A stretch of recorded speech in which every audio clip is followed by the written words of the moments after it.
Hello दोस्तों, आप सबका स्वागत है स्टडी मैथ 5G में।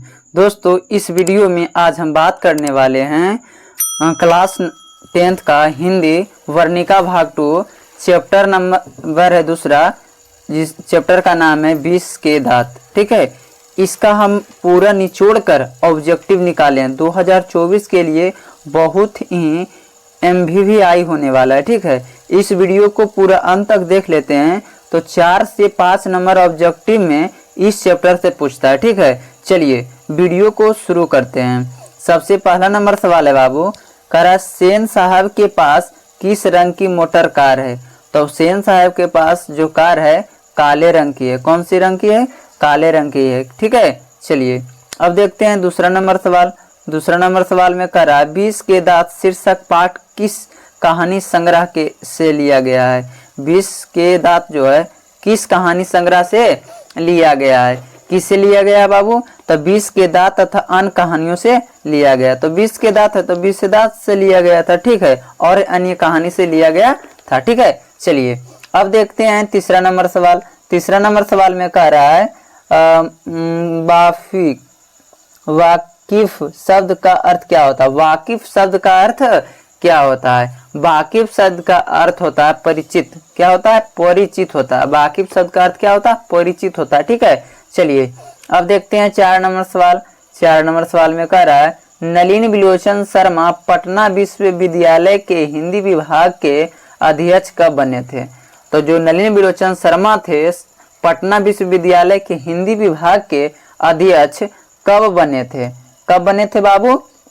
ये बने थे सन 1959 ईस्वी में। कब बने थे? सन 1959 ईस्वी में। ठीक है, चलिए 5 नंबर सवाल को देखते हैं। कह रहा आलोचकों के अनुसार प्रयोगवाद का वास्तविक प्रारंभ किसके कविताओं से हुआ था? किसके कविताओं से क्या हुआ था? तो नलिन बिलोचन शर्मा के कविता से। किसके कविता से? तो नलिन बिलोचन शर्मा की कविता से हुआ था। ठीक है, चलिए अब देखते हैं अगला सवाल। अगला सवाल में कह रहा है बाबू नलिन बिलोचन शर्मा के कहानियों के किसके तत्व समग्रता से उभर कर आए? मतलब किससे उभर कर आए हैं? ठीक है, तो ये जो आए हैं बाबू मनोवैज्ञानिकता का। क्या? तो मतलब मानव के वैज्ञानिकता जो सोच होता उससे उभर कर आया। ठीक है, चलिए अब देखते हैं अगला सवाल। कह रहा 20 के दांत कहानी किस वर्ग के अंतर्रोधी को उजागर करती है? कह रहा है 20 के दांत जो है कहानी किस वर्ग के अंत विरोधों को उजागर करती है? क्या करती है? तो उजागर करते हैं मध्य वर्ग का। इसमें जो है मध्य वर्ग है। 20 के दांत में जो है कहानी में कौन कैसे वर्ग हैं? तो मध्य वर्ग के हैं। ठीक है, चलिए अब देखते हैं 8 नंबर सवाल। 8 नंबर सवाल में कह रहा है खोखी किस भाषा का शब्द है? खोखी किस भाषा का शब्द है? ठीक है, देखिए ये जो है कौन सा बांग्ला भाषा का है। बांग्ला का कौन सा भाषा का है? तो बांग्ला भाषा का। ठीक है, चलिए अब देखते हैं अगला सवाल। अगला सवाल में कह रहा है बाबू, कह रहा है सेन साहब की कितनी लड़कियां थी? तो सेन साहब के जो थे बाबू 5 लड़कियां थी। कितनी लड़कियां थी? तो 5 लड़कियां थी। ठीक है, चलिए अब कह रहा है अगला सवाल सोफर शब्द का अर्थ क्या होता है? सोफर शब्द का अर्थ क्या होता है? इसका अर्थ होता है बाबू ड्राइवर। सोफर शब्द का अर्थ क्या होता है? ड्राइवर। क्या होता है? ड्राइवर। ठीक है, चलिए अब देखते हैं अगला सवाल। ऐसे ही लड़के आगे चलकर गुंडे चोर डाकू बनते हैं। यह पंक्ति कहानी के किस पात्र ने कही है? देखिए ऐसे ही लड़के आगे चलकर गुंडे चोर डाकू बनते हैं, यह पंक्ति कहानी के किस पात्र ने कही है? मतलब जो कहानी में पात्र वो किसने कहे थे कि आगे चलकर ऐसे लड़के क्या बनते हैं? गुंडे और चोर बनते हैं। किसने कहे थे बाबू? तो ये कहे थे सेन साहब ने। ठीक है, चलिए अब देखते हैं अगला सवाल। अगला सवाल कह रहा है नलिन बिलोचन शर्मा की मृत्यु कब हुई थी? नलिन बिलोचन शर्मा की मृत्यु कब हुई थी? यह हुआ था 12 सितंबर 1961 ईस्वी में। 12 सितंबर 1961 ईस्वी में। ठीक है, अब देखते हैं 13 नंबर सवाल। मदन अक्सर किसके हाथों से पिटता था? मदन जो था किसके हाथों से पिटता था बाबू? ध्यान पूर्वक देखिए। ये मदन जो है माता का हाथों से पीटता था। किसके हाथों से? तो माता के हाथों से क्या होता था? पीटता था, मतलब पिटाता था। ठीक है, चलिए अब देखते हैं 14 नंबर सवाल। विष के दांत शीर्षक कहानी के कहानीकारक कौन है? देखिए विष के दांत जो हैं किसने लिखे थे? कौन लिखे थे बाबू विष के दांत? देखिए नलिन बिलोचन शर्मा लिखे थे। ठीक है, चलिए अब देखते हैं अगला सवाल। कह रहा है गिरधर लाल कौन है? गिरधर लाल कौन है? ये गिरधर लाल जो है मदन का पिता है। कौन है? तो मदन का पिता है। ठीक है, चलिए अब देखते हैं अगला सवाल। अगला सवाल क्या कर रहा है? कह रहा है सेन साहब की पांचों लड़कियां कैसी थी? ये सेन साहब के जो पांचों लड़कियां कैसी थी बाबू? ये थे सुशील थी। कैसी थी? तो सुशील थी। कहीं आपको दे देगा मूर्ख, तो मूर्ख सुशील रहेगा तो मूर्ख में नहीं मारना, सुशील में मारना है। ठीक है, चलिए अब देखते हैं अगला सवाल। अगला सवाल कह रहा है सेन साहब अपने पुत्र खोखा को बनाना चाहते थे। तो इसे क्या बनाना चाहते थे? मैनेजमेंट एवं इंजीनियर बनाना चाहते थे। ठीक है, कौन? तो सेन साहब अपने बेटे को बनाना चाहते थे। ठीक है, चलिए अगला देखते हैं मदन की उम्र क्या थी? तो देखिए मदन का जो उम्र थी 5 से 6 साल की थी। मदन का उम्र कितना था? 5 से 6 साल। ठीक है, चलिए अब देखते हैं अगला सवाल।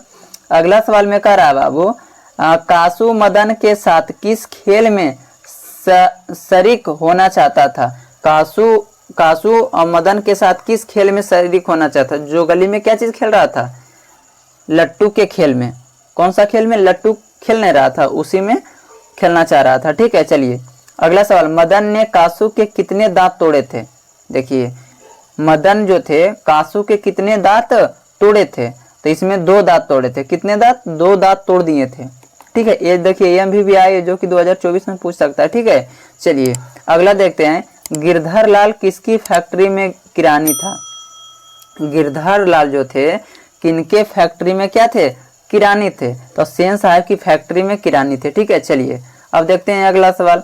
अगला सवाल कह रहा है बाबू, कह रहा है सेन साहब किसके काव्यांग से ऐंठकर रह गए?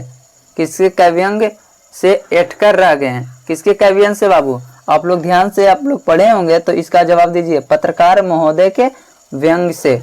किसके व्यंग से? पत्रकार महोदय के व्यंग से तंगे रह गए थे। ठीक है, चलिए अब देखते हैं अगला सवाल। मदन किसका पुत्र था? मदन जो था किसका पुत्र था? गिरधर का। मदन किसका पुत्र था बाबू?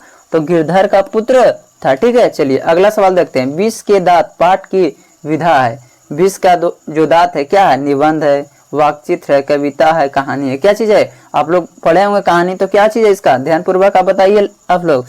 ये है कहानी। क्या है बाबू? तो कहानी है। ठीक है, चलिए अब देखते हैं अगला सवाल। अगला सवाल में कह रहा है सेन साहब की कार की कीमत है। देखिए सेन साहब का जो कार था इसका कीमत कितना है? 7,500 है। कितना है? 7,500 है। ठीक है, चलिए अब देखते हैं अगला सवाल। 26 नंबर सवाल है नलिन बिलोचन शर्मा का जन्म कब हुआ था? नलिन बिलोचन शर्मा का जन्म कब हुआ था? वो हुआ था 18 फरवरी 1916 ईस्वी में। 18 फरवरी 1916 ईस्वी में हुआ था। ठीक है, अगला सवाल में कह रहा बाबू 26 नंबर सवाल में कह रहा नलिन बिलोचन शर्मा का जन्म कब हुआ था? अभी क्या बताए थे? मृत्यु, अब जन्म, मतलब कि नलिन बिलोचन शर्मा का जो जन्म कब हुआ था बाबू? तो हुआ था 18 फरवरी 1916 ईस्वी में इनका जन्म हुआ था। ठीक है, चलिए नलिन बिलोचन शर्मा का जन्म कहाँ हुआ था? नलिन बिलोचन शर्मा का जो जन्म हुआ था कहाँ हुआ था बाबू? बदरघाट, पटना में। बदरघाट कहाँ हुआ था? पटना में हुआ था। ठीक है, चलिए अब देखते हैं अगला सवाल। नलिन बिलोचन शर्मा का पिता का नाम क्या था? नलिन बिलोचन शर्मा का पिता का नाम था पंडित रामावतार शर्मा। पंडित रामावतार शर्मा। ठीक है, चलिए अगला सवाल देखिए। अगला सवाल कह रहा है क्या नलिन बिलोचन शर्मा के माताजी का क्या नाम था? नलिन बिलोचन शर्मा का माताजी का क्या नाम था? रत्नावती शर्मा। क्या था? रत्नावती शर्मा। ठीक है, चलिए दृष्टिकोण की कितनी रचनाएं हैं? दृष्टिकोण किनकी रचना है? मतलब दृष्टिकोण किनकी रचना कौन लिखे थे? तो नलिन बिलोचन शर्मा लिखे थे। दृष्टिकोण कौन लिखे थे बाबू? नलिन बिलोचन शर्मा लिखे थे। ठीक है, चलिए अब देखते हैं अगला सवाल। कह रहा लड़कियां क्या और कठपुतलियां है किसके इस बात का गर्व है? मतलब लड़कियां क्या है, कठपुतलियां है किसे इस बात पर गर्व है? किसको है बाबू बताइए? आप लोग इसका आंसर बताइए बाबू। इसका आंसर होगा क्या? बताइए जल्दी जल्दी।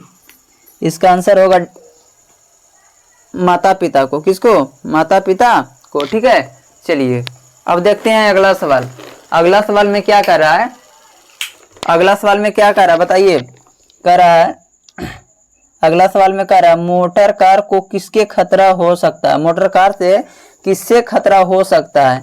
ये खतरा हो सकता है खोखा से। किससे? खोखा से। ठीक है, चलिए अब देखते हैं अगला सवाल। बाबू कह रहा है सेन साहब की आंखों का तारा है।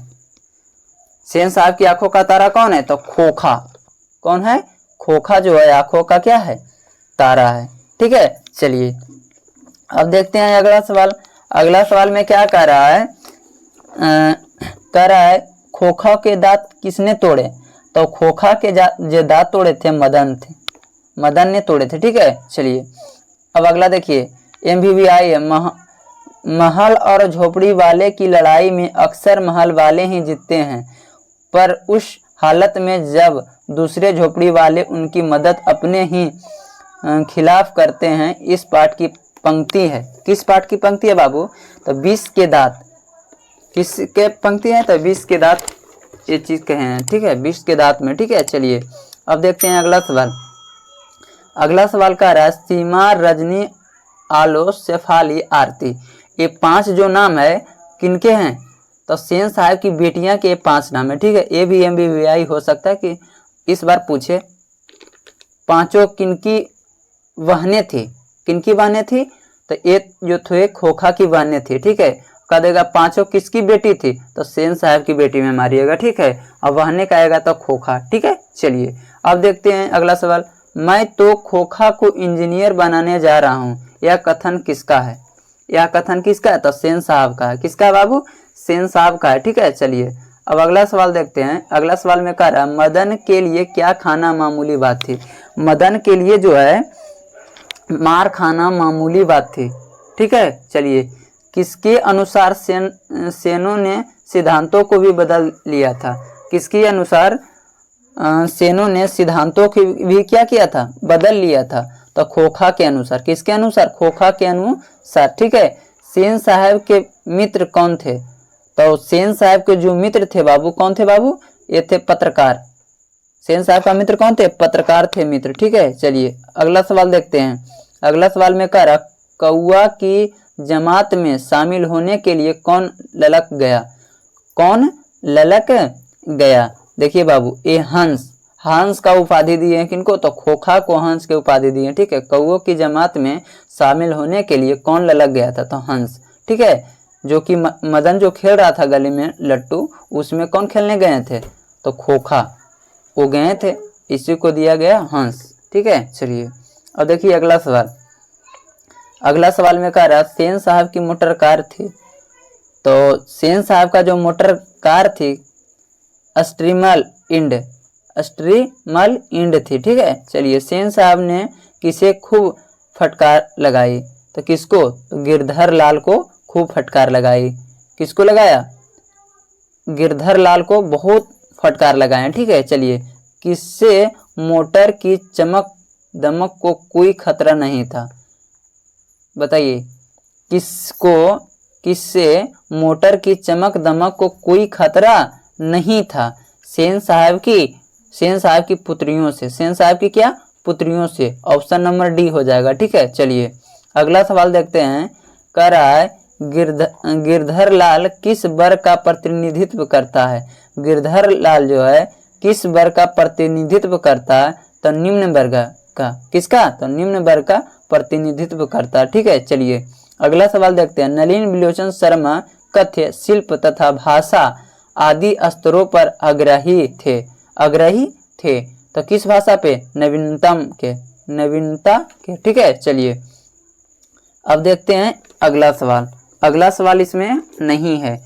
कुल जो क्वेश्चन की संख्या 46 है। 46 आप लोग पढ़ लेते हैं तो 2024 में कोई दिक्कत नहीं होने वाला है 20 के दांत से। ठीक है, इतना ही ऑब्जेक्टिव आएगा।